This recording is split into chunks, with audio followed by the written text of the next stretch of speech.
All right, let's go ahead and get started. Good evening, everyone. My name is Spencer Rothes. I'm the author events manager here at Third Place Books in beautiful Seattle, Washington. And on behalf of Third Place, as well as our friends at Skylight Books in Los Angeles, I am very pleased to welcome you to this evening's conversation between the translators Magdalena Edwards, Chris Clarke, and Joshua Rothes, the publisher of Sublunary Editions here in Seattle. The topic of tonight's conversation is, of course, the legendary Argentine writer Julio Cortázar, who you may know from his seminal works Hopscotch and Blow Up and Other Stories. And tonight we have two short works by Cortázar, the short story Letters from Mom, translated by Magdalena, and this indefinable little book, which is actually a combination of two works by Cortázar, illustrated by Julio Silva. Those are What the Mugwig Has to Say in Silvalandia, translated by Chris Clarke. Before we begin, I do want to invite you to use the chat window at the bottom of your screen, say hello and let us know where you're calling in from. I do want to say one of the probably very few silver linings of the pandemic is that bookstores across the country are now kind of better positioned to support international literature and bring translators like Magdalena and Chris into our event series. And of course, in partnership with books like Skylight Books. Skylight Books, of course, has a stellar event series all their own, but I really encourage you to check out at skylightbooks.com/event. And I will be posting that in the chat later tonight. Much like Third Place Books, Skylight is hosting both in-person and online events like this one. Thank you again for tuning in and for supporting independent bookstores. As I mentioned before, the chat window at the bottom of your screen is open, and we encourage you to use it respectfully tonight. We will also have some time for your questions. So if you have questions for our authors this evening, please submit those in the Q&A window, which is separate from the chat window at the bottom of your screen. We also offer closed captioning for those who are interested. Just hit the live transcript button at the bottom of your window, and you can turn this feature on or off. You'll see me posting in the chat window where you can purchase both of tonight's featured books. I should note that not every bookstore carries sublunary titles, only the cool ones do. So you should definitely order from Third Place Books or Skylight Books, whichever store is closest to you. And without further ado, I am pleased to give a brief introduction of tonight's speakers. Magdalena Edwards is a writer, actor, and translator based in Los Angeles, where I hear she is a frequent visitor of Skylight Books. Her translations include the work of Clarice Lispector, Silviano Santiago, Marcia Tiburi, Nicanor Parra, and of course, Julio Cortázar. Magdalena performed the lead role of Virginia, a character inspired by Clarice Lispector's The Chandelier, for Heidi Duckler Dance's Illuminating Chandelier. Magdalena's writing has appeared in the Paris Review, Boston Review, Los Angeles Review of Books, and elsewhere. Chris Clarke is a literary translator and scholar currently based in Philadelphia, where he teaches French at the University of Pennsylvania. His translations include books by Eric Chevillard, Raya Girard, Pierre Macquarlan, and Raymond Queneau. His translation of Marcel Schwab's Imaginary Lives, a book I've owned for years, but actually didn't make the connection to Chris until earlier this week, was awarded the French-American Foundation Translation Prize for Fiction in 2019. And his translation of Nobel Prize winner Patrick Modiano's In the Cafe of Lost Youth was a finalist for the same award in 2017. Moderating our conversation tonight is Joshua Rothes, the publisher of Sublunary Editions, which is an empire of sorts, for a lack of a better word. They're based here in Seattle and dedicated to poetry, literature and translation, obscure texts, and general irreverent ephemera.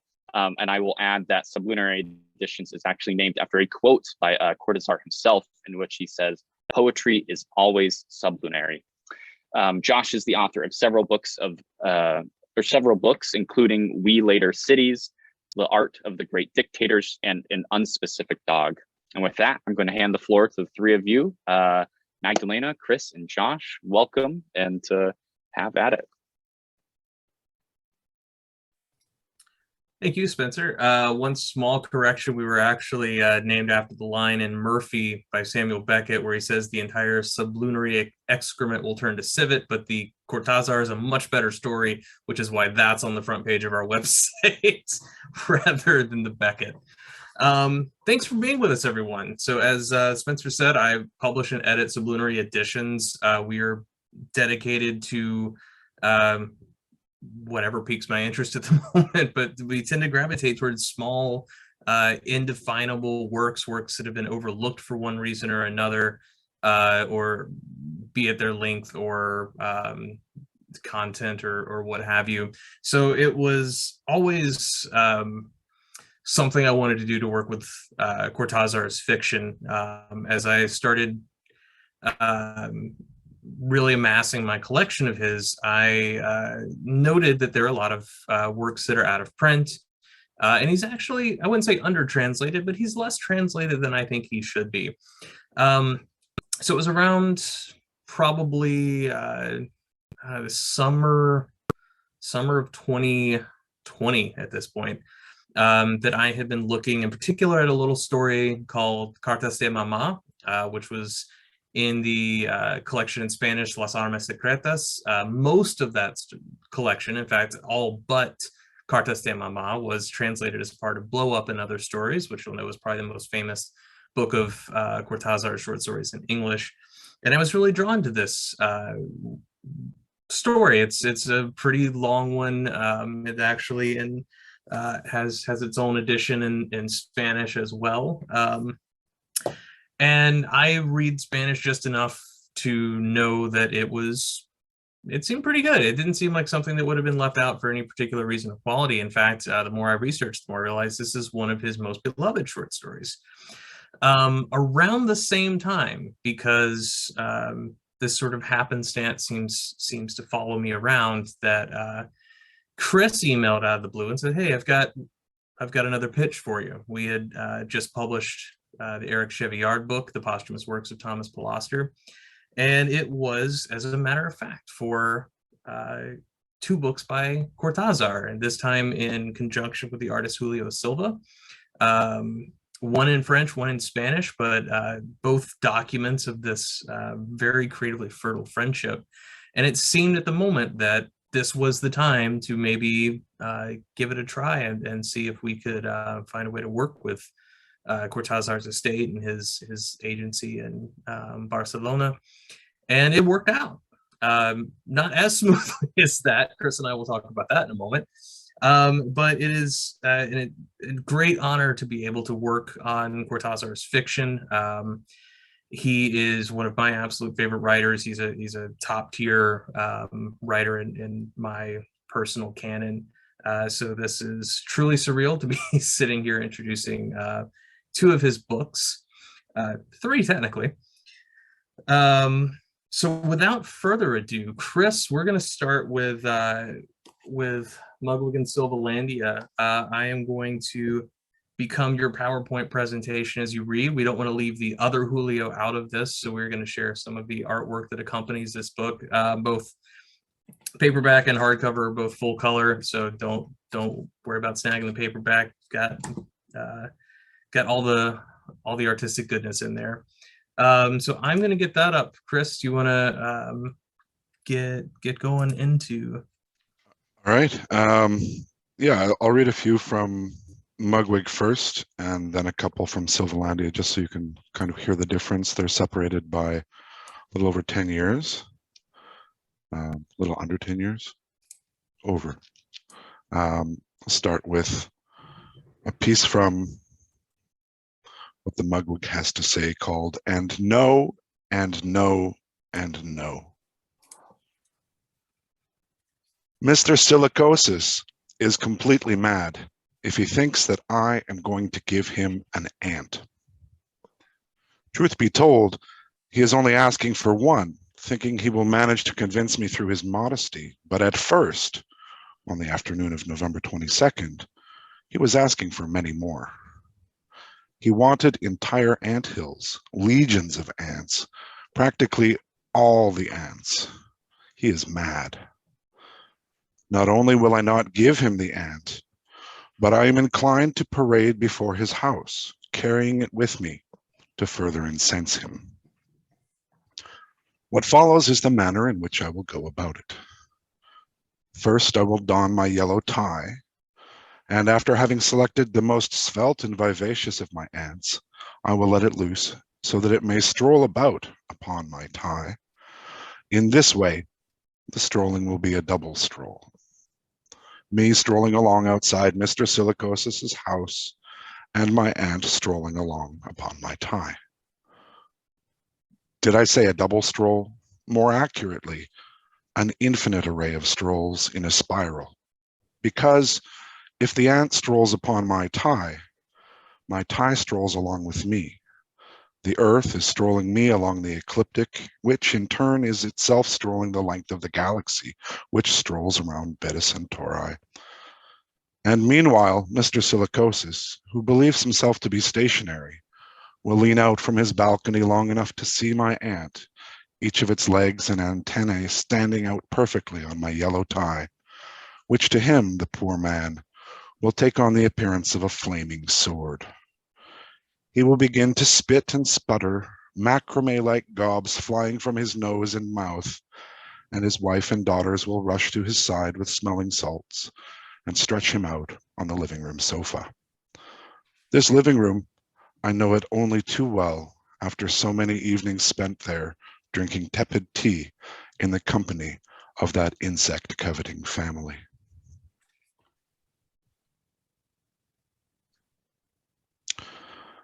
Title of the next one is We Are More Conditioned Than We Know. Little Hector is reading a great big book about mountaineering. He reads with such slowness that the exploits of the great champion Max Banotti end up losing all of their bite. One evidently cannot remain clinging to the north face of Annapurna for such a long time, just because little Hector isn't a very good reader. What a dimwit, then. Banotti observes that at the end of his fourth chocolate, he has consumed the rations that were to last him for days. Next come the frozen toes. The Bible springs to mind in selected passages, then the delirium and the yodeling. Next, it is a piton that comes dislodged, the voom and the splat, the omelet with fresh herbs from the valley, the helicopters. Little Hector is quite surprised, seeing that everything had led him to believe the great Max Banotti would manage to triumph where so many others had fallen short.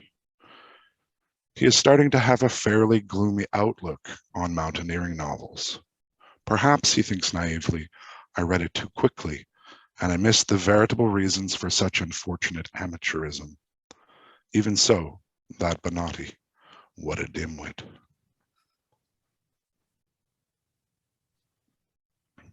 This is called Where I Live. I live in an eye house which I purchased in a bar by the port, without a notary or paperwork, and for which the price was paid in gin. I live there near the sea among trees and dunes, and it is an eye that looks out over the sea, following its movements, which have the same rhythm as its own lid. I enjoy living in this violet eye of a house, with its large iridescent window and its black gong suspended in the air. It is not a lighthouse, my home, nor is it a fortress. I live in an eye that looks without objective, an eye that sees. I know that one day it will see the siren, the halcyon, the leviathan, the sargassum. I know that one evening I will leave my house only to meet, there on the beach, a Dutchman who will wrap his arms around me.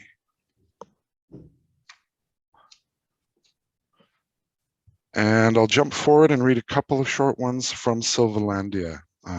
The difference between the two being that Cortazar wrote Mugwig first and Silva then illustrated that. And for the second one, Silva painted the paintings first and Cortazar, after a fashion, translated them into text. This one is called Alphabetical Difficulties. The schoolmasters in Silvalandia are very well paid because the children, who knows why, have a great dislike for the alphabet, and the first days of class are always unfold among tears, smacks, and punishment. No one ever had the idea to figure out why it is that the children of Silvalandia dislike the alphabet. Perhaps they are wary of its many ingenious combinations, which gradually take the place of the things they encounter, know, and love outside of words. It would seem that they have no desire to enter into history, which, if you think about it a moment, is not completely idiotic. The officials who do not understand what is going on ask the schoolmasters to teach the students to read and write in the most enjoyable manner possible, which is why a school teacher disguises himself as a letter B and attempts from his dais to convince the students that this letter is among the most important, and that without it, no one would be able to be a bachelor, a Hebrew, a standard bearer, or a broom pusher. With their usual sprightliness, the children point out to him that such a convenient absence is no reason for him to treat them like buffoons, vagabonds, or bird brains. It goes without saying that this last remark is particularly upsetting to the schoolmaster, who runs off to disguise himself as an X or a W, hoping to impart the alphabet on the minds of the children with less risk. But those letters are notoriously hard to come by in their language, and examples become quite difficult to find. This is why, in place of troubling replies, the classroom becomes instead a chorus of yawns, which is, according to Pestalozzi, the hallmark of pedagogical failure. One more from Silvalandia. Surprises for Peru. In the majority of countries, grandmothers tell their grandchildren splendid stories about fairies, witches, and gnomes, but things happen in a very different way in Silvalandia. In the first place, the grandmothers only tell stories during the daily siesta, while the parents are sleeping, and the little children can creep on their tippy toes into the bedroom where the grandmother awaits them, complicitous and delighted, as the parents would never suspect her to flout either pedagogy or tradition in this manner. This first step achieved, it is necessary that Jupiter the rooster also be present. For otherwise, the grandmother will emphatically refuse to tell a story, which explains the look of anxiety and agitation exhibited by her granddaughter, who has had to search all over for Jupiter the rooster, and persuade him to settle in at the foot of the bed, which Jupiter always ends up doing with an air of superiority and annoyance that greatly amuses the grandmother. Once everything has been prepared for the story, the grandmother reflects for a moment and then tells her granddaughter that once upon a time in Holland. With these words, the grandmother falls silent, and the granddaughter only need watch her face, her hands, her bonnet, or the blue television screens of her eyes to see how the story unfolds. For example, the adventures of Puff and Zonk. What takes place as a result of Breckner's wickedness, and how, at the end, the children are rewarded for their kindness, receiving from the Burgermeister an exceedingly lovely cheese, the color of gold, like a crescent moon that smiles as it gradually nods off to sleep. I'll end with a two-liner from Mugwig, a very simple way to destroy a city. It is necessary to wait, hidden in the tall grass, for a large cloud of the cumuliform variety to position itself precisely over the execrated city. Then it will suffice to let loose the petrifying arrow, and, the cloud made marble, the rest goes without saying. Thank you. Thanks, Chris. So these are a couple of really interesting documents in that first there's the creative interplay between the two Julios. They're, as I mentioned, I think very shortly after Cortazar moved to Paris. I believe Silva beat him there. but that is where they became friends. And Silva, for instance, did the famous cover of Hopscotch Rayuela in the original edition, and they continued, obviously, a creative partnership throughout the rest of their lives. The first book, as you mentioned, What the Mugwig Has to Say, came in the 60s, 1960, 66, yes. And was Silva responding to Cortázar's stories, and as you mentioned, then Silvalandia comes a little bit later, and reverses that, in that Cortázar is now trying to, as you say, translate Silva's artworks into prose. So I'm curious, as I must be as a moderator of a talk like this, how did you come to these works? And I'm curious, so people know you as a French translator. Did you stumble on Mugwig first, as one might suspect? I did. They've both been out of print for years and years. In fact, both were published originally in pretty small editions, 150 copies, I think, for the original. But Edition Fata Morgana in Paris reissued this in the 2000s, and I'm a big fan of their books. And so I started playing with those because I bought it assuming that it was a translation into French of something that that he had written in Spanish, not knowing that he had written in French. But it explains in the short preface that this was the first foray into writing in French.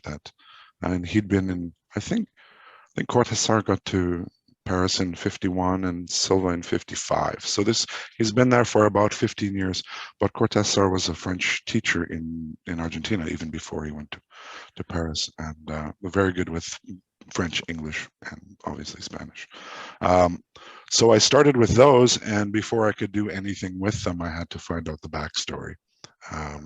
So I had to look into Silva, and I was lucky enough to have a friend and colleague in Paris, another Argentine living in Paris, who knew Silva, who was still alive, still living in Paris at the time, and had been on a panel with her at the Salon about Argentine literature. So I hoped to do something with her on them and hoped to be in touch with him. And anyway, I got started on them and did the research, figured out what else they had done together.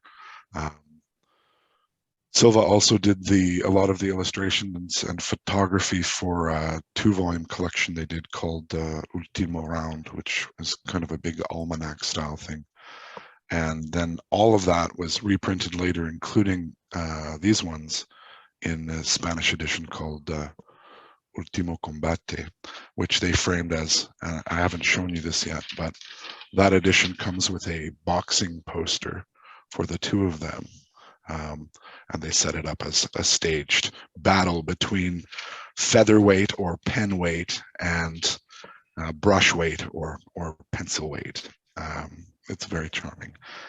So that was the story there. And the more I read about their friendship, and there are plenty of letters between the two of them in that collection as well, then I decided, well, if I'm going to do one, I have to try to do the other. And although I mostly, almost exclusively work with French, the text itself isn't terribly complicated, and I have some very good Argentine friends who are also translators, so I felt like I had a safety net there to give it a try. And honestly, the fun part of it was to try to see the differences in Cortazar's French, how he writes a little differently in French than he does in Spanish, and also to try to do a tone match, not to make the two sound the same because they can't, but to see how they differ and to try to keep that steady. So it was a fun project. How would you describe the tonal differences between the two books? And I would ask sort of even difference in register, but it must be difficult to compare given you're comparing against two languages. How was Cortazar writing in French? Was he pretty adept? He's good, and he's drawn by strange words. He has, he is a translator, and he was working professionally as a translator for UNESCO as well. So his command of the language is good, but his writing is a little different, but the feeling is still there. And so that's really, for me, it was, it's that early Cortazar tone, and it's almost prose poems in the first one. So to me, the closest reference point was Cronopios. And so I read the Blackburn translations again, because that's just such a wonderful book. And Blackburn was friends with Cortazar in that period, spent some time in the Vaucluse at Cortazar's summer home with his wife, and was acting as Cortazar's agent in the United States at the time. So even though Cronopios comes out in 69 in the United States, Blackburn is sending recordings of himself translating those as early as 59. So it's really the earliest of the English Cortazar translations.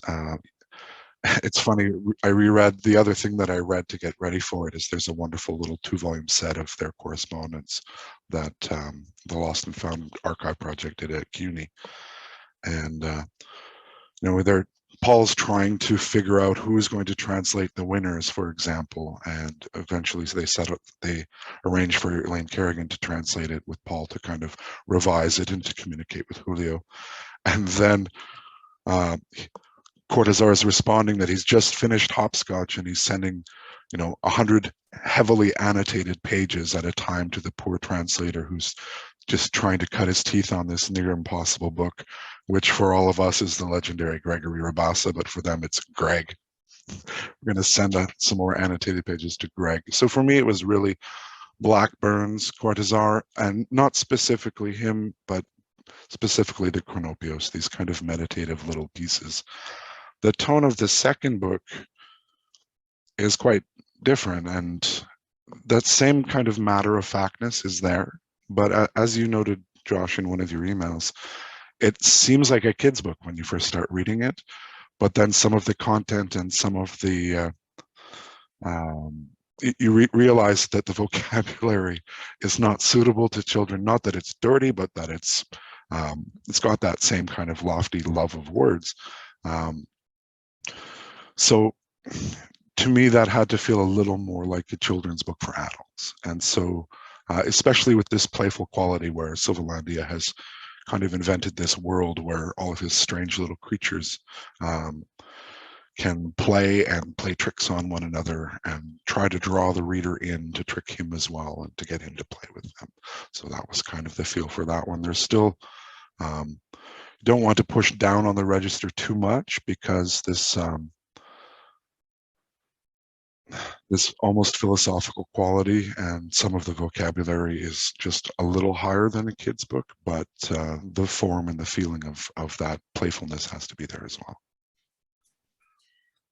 I have to tell a story of how this volume almost didn't come to be, or at least it would have been much more boring. I've been running Sublunary for about a little less than 3 years now. And so Cortazar at the time, and still is to me, you know, he's the big leagues. And so as we were discussing, you know, putting out our proposal, hoping to get the rights for these, we secured them, and then it's sort of an afterthought. Wait, did the images, they come with this, right? No. So Chris, you had mentioned having a friend who knew Silva. And we didn't know this at the time. We started talking about this project in the spring, and maybe by the summer we were looking to, okay, now we need to go get the rights to the images. And we find out Silva had passed away in April of that year. So we no longer had this connection, yet we already had the rights to the prose portion. What to do now? And I had no idea. And it ended up being another one of these cases of happenstance, of serendipity, if you will. I stopped short of fate, but if you want to say so, I won't stop you. Where I was just having a quick catch up with another Sublunary author, Sylvia Krostowska, who we published her short story collection, A Cage for Every Child, and I mentioned this little trial we were going through. And she said, wait, Julio Silva, I know his ex-wife. And as it turns out, she did, in fact. She sort of runs in some of the same surrealist circles in Paris. And then the ex-wife was able to get in touch with his widow, who would be the manager of the rights. We, after a brief, let's say her English was better than my French, but the first email I got back from her assumed I wanted to buy all of the artwork for the books. And that was a difficulty, that all the artwork was dispersed. Like, there was no way we could actually go take photographs of all the artwork. So we my copy of that Fata Morgana edition is pretty well destroyed, because I had to get images from reproductions. But that is the story about this volume. Almost ran into a pretty significant roadblock, if not for Sylvia helping us out and rescuing it. I'm glad it happened. Too. Magdalena, let's talk about Cartas De Mama. So this, as I mentioned, was a story I have been looking into. It was, I had spotted it, read it as best I could, run a little bit through Machine Translate just to get a sense of it, and was reading about it. Decided when Chris sent me his pitch, I was like, all right, we're going to go in on Cortazar, and I might as well see about Cartas while we're at it. And Magdalena was top of my list at the time on translators I hadn't yet worked with, but wanted to work with. And I reached out to her, and we had, I think, maybe been even talking about a translation from Portuguese first, and then I threw out the idea of doing this Cortazar story. So I'm curious, Magdalena, what was, well, actually, should we start with reading? Let's start with reading. Sure. Yeah, we can start with a few pages. Yeah. Sure. That sounds good. Go right ahead. Great. Okay. It could very well have been called probation. Every time the concierge handed him an envelope, it was enough for Luis to recognize the tiny, familiar face of José de San Martín, to understand that once again he would have to cross the bridge. San Martín, Rivadavia, but those names were also images of streets and things. 6500 Rivadavia, the big house in Flores, Mom, the cafe on San Martín and Corrientes where friends sometimes waited for him, where the sweet, cold coffee had a light taste of castor oil. With the envelope in hand, after the Merci bien, Madame Durand, going out was no longer the same as the previous day, as all the previous days. Each letter from Mom, even before what had just happened, this absurd, ridiculous mistake, suddenly changed Luis's life, returned him to the past like a ball rebounding hard. Even before what he had just read, and which he was now rereading on the bus between enraged and perplexed, without managing to convince himself, Mom's letters were always an alteration of time, a harmless little scandal within the order of things that Luis had wanted and designed and achieved, shoehorning him into her life as he had shoehorned Laura into his life and Paris into his life. Each new letter insinuated for a little while, because later he erased them in the very act of answering them affectionately, that his hard-won freedom, that new life cut out with fierce scissor blows from the skein of wool that others had called his life, stopped being justified, lost its footing, faded like the ends of the streets as the bus ran down Rue de Richelieu. Nothing remained but a heap of probation, the ridicule of living like a word between parentheses, divorced from the main sentence, which nevertheless it almost always supports and explains, and unease, and a need to answer right away, like someone who closes a door again.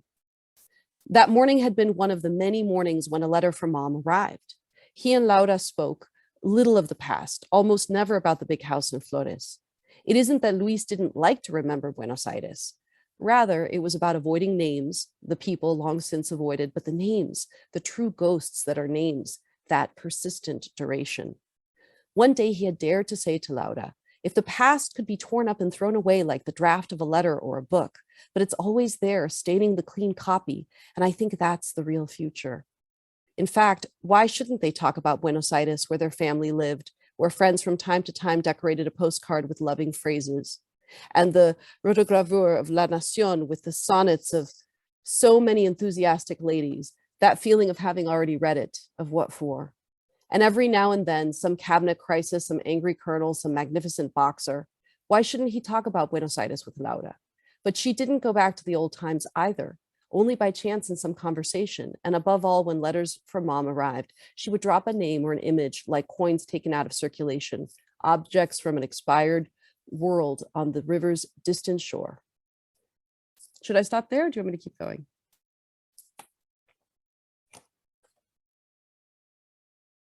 Oh, I can't hear you. A little more? Oh, sorry. Why don't you read to the end of page 6? Oh, end of page 6. Okay, gotcha. Eh oui, fais lourd, said the worker sitting in front of him. If he knew what hot was, thought Luis, if he could walk down the Avenida de Mayo, down a little street in Liniers on a February afternoon. He took the letter out of the envelope again, under no illusions. The paragraph was there, quite clear. It was perfectly absurd, but it was there. His first reaction after the surprise, the blow to the back of his neck, was, as always, defensive. Laura shouldn't read mom's letter. As ridiculous as the mistake was, the confusion of names, mom must have wanted to write Victor and had put Nico. In any case, Laura would be upset. It would be stupid.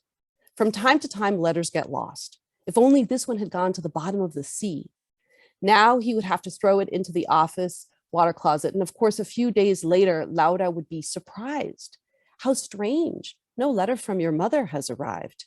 She never said your mom, maybe because she had lost hers when she was a little girl. Then he would reply, no kidding, it is strange. I'm going to send her a note today. And he would send it, expressing astonishment at mom's silence. Life would go on like always, the office, the movie theater at night, Laura always calm, kind, attentive to his desires. While getting off the bus on Rue de Rennes, he asked himself abruptly, it wasn't a question, but how to put it another way, why he didn't want to show Laura mom's letter. Not because of her, because of what she might feel.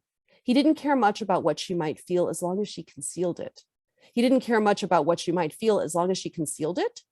No, he didn't care much. He didn't care. But the first truth, assuming there would be another behind it, the more immediate truth, so to speak, is that he cared about the face Laura would make, Laura's attitude. And he cared about himself, naturally, about the way Laura would care about mom's letter would affect him. Her eyes would fall at a given point on Nico's name, and he knew that Laura's chin would start to tremble slightly. And then Laura would say, but how strange. What could have happened to your mother? And he would have known all along that Laura was restraining herself so as not to scream, so as not to hide in her hands a face already disfigured by her crying, by the shape of Nico's name trembling in her mouth. Thank you. So Chris mentioned some of his research and preparation for his volume when I brought up the idea of doing Cartas. What was sort of your where did your mind take you? Did you just go back to the Spanish? Did you read any other of the translations from around that period? I'm curious. I know some translators don't want to do that at all before going in. The first thing I did was pinch myself because I couldn't believe I was being invited to translate Julio Cortázar. I mean, I just was like, whoa, this is a writer I grew up reading, and hearing other people talk about how his writing shaped their sense of language. And so that took a little bit of time to just digest the news. And also that this hadn't been translated before. I couldn't believe that either. It seems, I don't know why it wasn't translated before into English, but that was exciting and scary. And then I read the story, and I realized that it was going to be a exciting challenge to not only bring his language into English, but also maintain this psychological tension that from the very, very beginning is so clear. And the more, I mean, I just sort of read it quickly. I didn't linger too much. And I was reminded of my teacher at UCLA, Michael Heim, who taught this incredible translation workshop. And one time he told us that he often translated, usually translated fresh page one, reading as he would translate. He wouldn't necessarily read ahead. And he had told us that is a good way actually to maintain the momentum and the rhythm and the excitement. Because as the translator, you're reading and discovering as you go. So that's sort of, I decided to dive in and do the best I could. And I think translation is one of the most intense ways of reading a text. And so as I tried to begin to bring this text into English, I realized how I hadn't read it as carefully as I thought in the original. And then I started to come into all kinds of trouble because Cortázar is a master. He's such a genius with language and with switching verb tenses in the middle of a sentence. And you don't, as the reader, I mean, I didn't even really notice. I was just being carried along, with this story. So. Yeah, that's what's interesting about Cortázar as a writer. If you read, I can't remember where it appeared, an interview with him where he talks about how it's almost like these extremes where in the very short form, maybe the works in the beginning of Mugwig and the novels, he actually feels the most degree of stylistic and formal freedom. It's a little bit more, fireworks. Not that obviously Hopscotch is not an incredible novel in its own rights, but it goes beyond. If you start with either the stories or Hopscotch, and you're going to be startled when you get to the other in one way,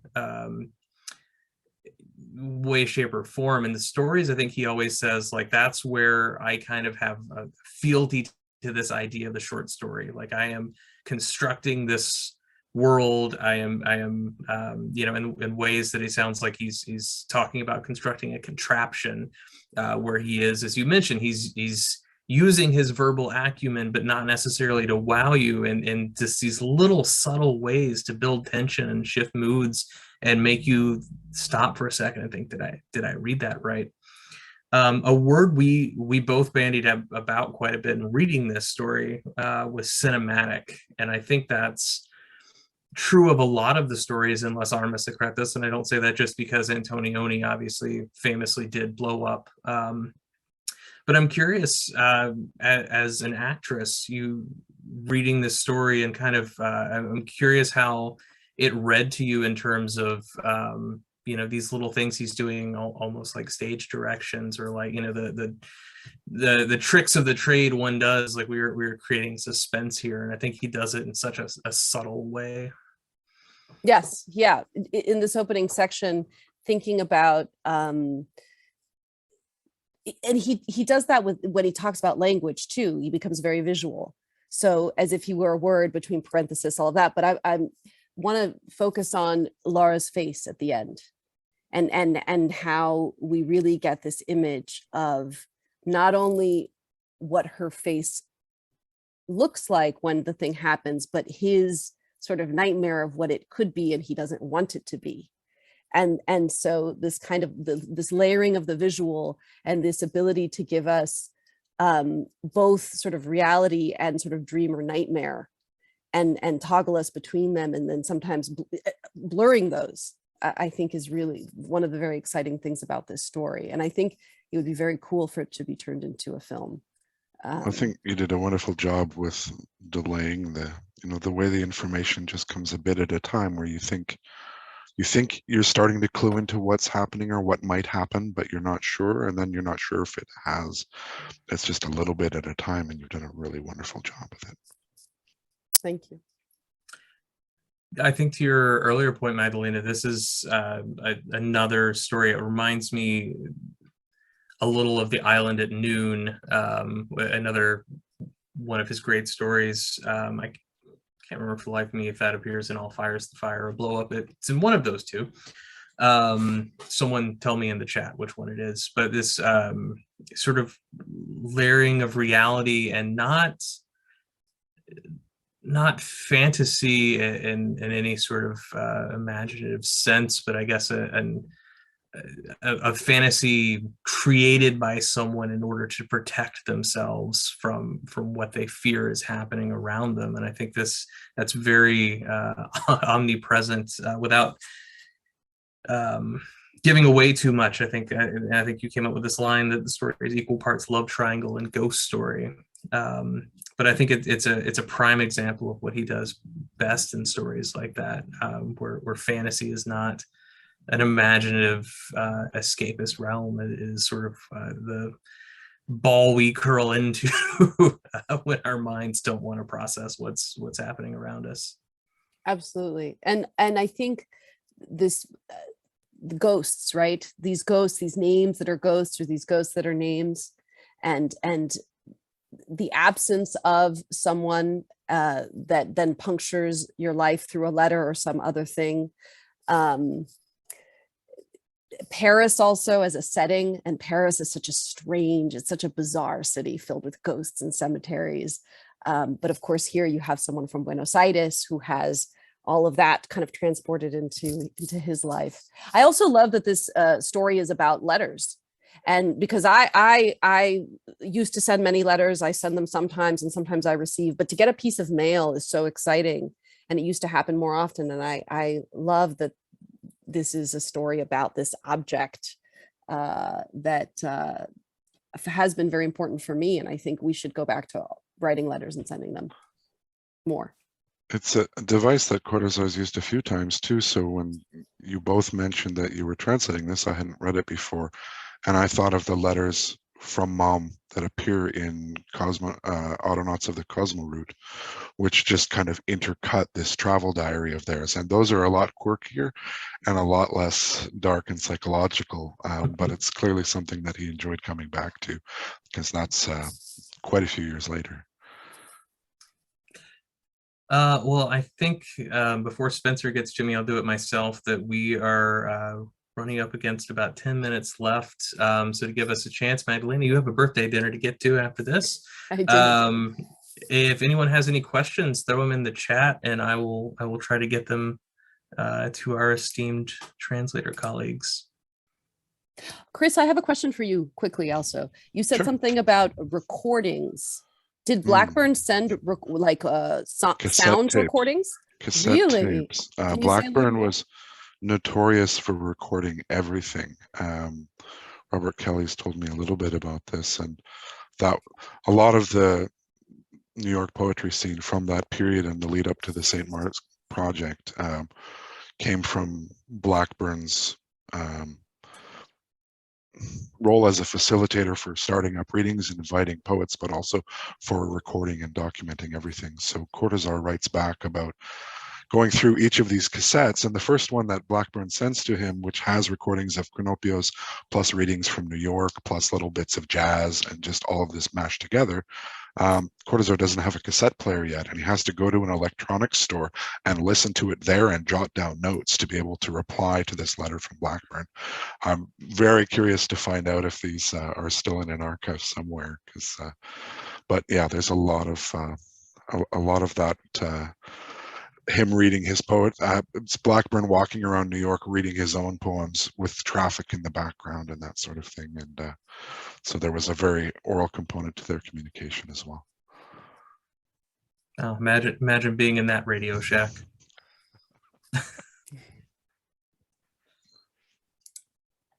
I don't think anything has come in just yet. Magdalena, I'll throw you the tough question out.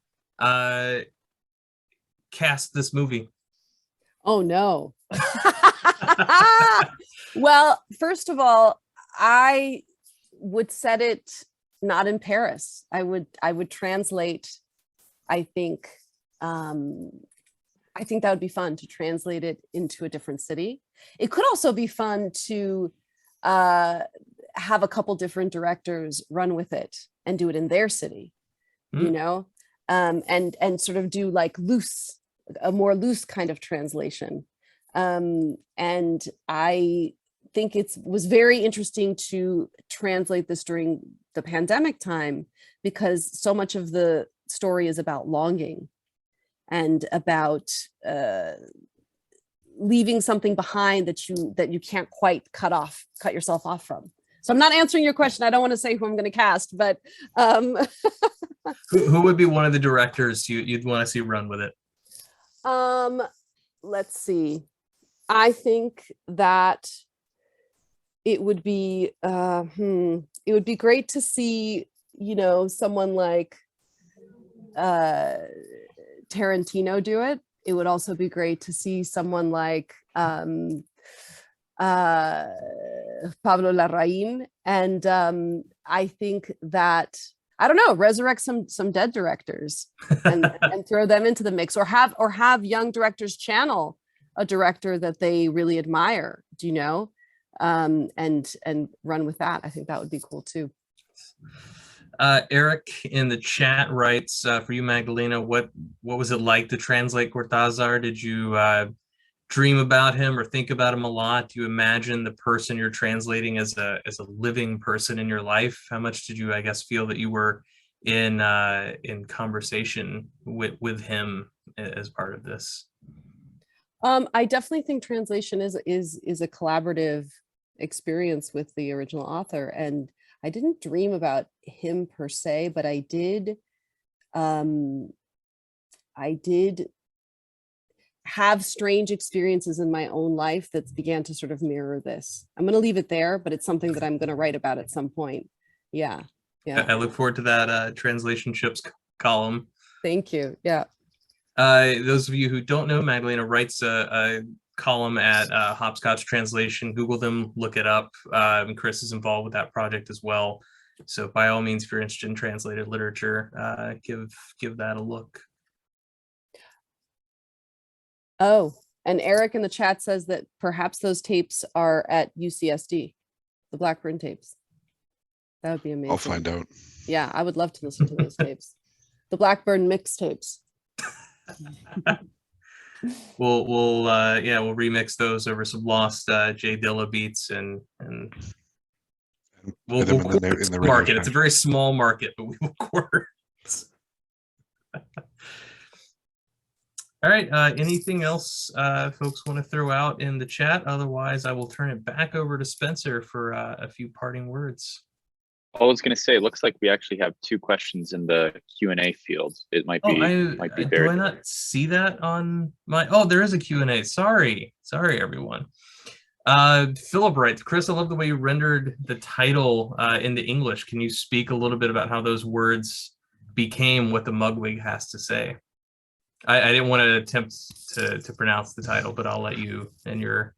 Sure. Yeah, in French it's called Les Discours de Pince-Gueule, and this is a very intentionally ambiguous Cortazarism, if you will. We have the pince-nez, which is like the glasses piece that sits on your nose. We have the pince-oreille, the earwig, but the gueule is your mouth or your jaw or your whole face, depending on the register. So I was actually in France while I was first working on this. I was teaching at a translation workshop in the south of France, and so I had the ability to poll a lot of native French speakers and say pince-gueule and ask them what came to mind. And I knew that I wanted a little creature because a monocle doesn't really talk to you from the top of your desk, or it really shouldn't. So you were not really sure what it is that he's describing as this creature that sits on the desk in his office and that he has to have this conversation with every night. And so I went with the wig from earwig, and I went with mug for gueule. It just seemed the most visual and ambiguous at the same time. So that's where that came from. I know that Thomas Christensen did translate that piece in particular in his collection around the Day in 80 Worlds, which came out in the 80s from North Point Press, I think, and he called it the Lip Biters Discourse. And to me, the lip biter is far too provocative. It's far too boudoir. And it's far too human. I wanted something that, the way it's described in the story, you're really not sure what it is, but it's small enough that it can tumble into the waste paper basket. And it speaks in these strange vowel-based onomatopoeias. So it clearly, maybe it's biting its lip because that's how it talks, but it just seemed I wanted something a little more to match these wonderful paintings. And looking at Silvalandia as well as at the Reading drawings from the first book, it's creatures. I mean, in his letters, Cortazar always talks about these fantastic creatures that when you went to Silva's house, these paintings would terrify you because they'd be all over the walls and it would just be these giant creatures. And to me, they're kind of like Kenneth Patchen's picture poems. They're these strange creatures that have these profound things to say. So that was where I was going with the title. And I think I'm happy with how it landed. Just a quick plug. That Archipelago is coming out with a reprint, if they haven't already, of Around the Day in 80 really? Worlds. Focus on Chris's translations of these pieces, but this does have a couple, at least a couple of the better pieces of writing by Cortazar about his relationship with Silva, including one Julio speaks of another, and Julio's in action, among I think maybe one or two other pieces. Spencer, do you have time for one more, or should we wrap it up? Yeah, let's do one more. Sure. Terrence asks, and this will go to both of you, could you go into further detail about a specific obstacle or curiosity you traversed in the process of translating Cortazar's sentences? You're up, Magda. I'm up? Yeah. Let's see. So I would say that there were a couple sections where there are things in parenthesis that are repeated, and I wanted to make sure that not only the meaning was correct, but also, and sound is always important to me, and rhythm, but really because these are parentheses that are punctuating and kind of they're kind of a counter moment or narrative or other voice, that really had that was really working well. So I think and a couple of those moments come up in the pages that I read, although I don't know if it was clear when they did, but those were moments that were very important that I wanted to make sure I was getting just right. And one review I saw that came out at Biblioclept even titled itself Between Parentheses. So if anyone wants to go look, you'll hear a little bit more about that, but I can see that being of particular importance. For me, it was really some of the obscure metaphors, particularly maybe the lead piece, the first one. I worked on quite a while. The French it's very ambiguous, and the wording is a little tricky. And so I worked on it. I was at that same writing workshop, and I was working with a wonderful translator, a good friend of mine, Santiago Artowski. And he's French, but he's also a native Hispanophone. And so we worked on this first one in particular, this metaphor for the writer as surgeon, and it to make it land with the same ambiguity, and to kind of develop my own reading to figure out where he could be going, but to pull back just enough that I'm not telling you how I'm reading it. I'm trying to position it so that you can go through that confusion and turmoil yourself. That's really the goal, especially when he's going out of his way to be so visually uncertain and unclear, but so decisive about it. There's still that matter-of-factness, but here the metaphor is very complex, and so I just wanted to make sure that one I worked and reworked and reworked and reworked. So I think it turned out. We'll see. Well, thank you guys. Spencer, do you want to play us off? Yeah. Thank you so much, everyone, for joining us on this wonderful Friday evening. Thank you to Chris, Magdalena, Josh. This was a really wonderful discussion. I'm really excited to add these two to my Cortazar shelf. I've also actually been reading, I know we mentioned this earlier, but Autonauts of the Cosmo route. It's a little harder to come by these days, published by Archipelago, but they usually have it in stock at Madison Books here in Seattle, which is a wonderful bookstore, and they always have that on display for whatever reason. I think James Crosley, who's a wonderful bookseller, loves that book, and so that's how I found out about it. So anyways, a few quick plugs there. Want to thank you all for coming out, and please buy these wonderful books from Third Place Books or Skylight Books. And other than that, please be well and have a great weekend. Thanks for having us. Thanks so much. Thanks, everyone.